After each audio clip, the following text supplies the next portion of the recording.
Friends, నాకున్న దోస్తులలో చాలామంది పొద్దున్న లేవగానే మెసేజ్ పంపిస్తారు.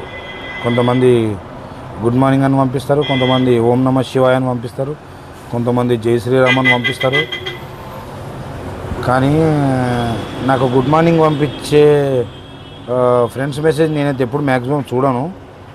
ఎందుకంటే ఓం నమ శివాయ అని పెడతారు చూడండి, ఆ ఓం నమ శివాయ అని పెట్టిన మెసేజ్ మాత్రం 100% నేను రెస్పాన్స్ ఇస్తా. ఇంకొకటి జై శ్రీరామ్ అని పెడతారు ఒకటి, అది కూడా రెస్పాన్స్ ఇస్తా. ఎందుకంటే అది దేవుని పేరుతో వస్తుంది పొద్దున్న లేవగానే, కాబట్టి మనం కళ్ళు తెరవంగానే ఫస్ట్ అదే చూస్తాం కాబట్టి దాన్ని కంపల్సరీగా నేను రెస్పాండ్ అయిపోతా వెంబడే. ఇట్లా ప్రతి ఒక్కరు కూడా గుడ్ మార్నింగ్ అనే మెసేజ్ని ఆపేసి జై శ్రీరామ్ ఓం నమ శివాయ అని మాత్రమే మెసేజ్ పెట్టుకోండి మన ఫ్రెండ్స్కి ఎవరికైనా సరే. దీనివల్ల మీకు మీ మంచి మీకున్న విలువ, వాళ్ళ దగ్గర మీకున్న విలువ అనేది పెరుగుతుంది.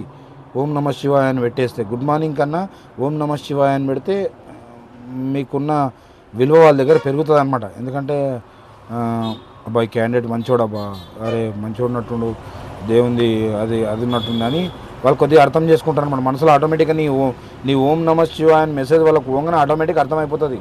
అరే మంచి వ్యక్తి బై అని ఆటోమేటిక్ నువ్వు ఎలాంటి వాడిని ఉండు, కానీ ఆ మెసేజ్ని బట్టి నీ మనస్తత్వం అనేది వాళ్ళకి అవతలకు అర్థమవుతుంది.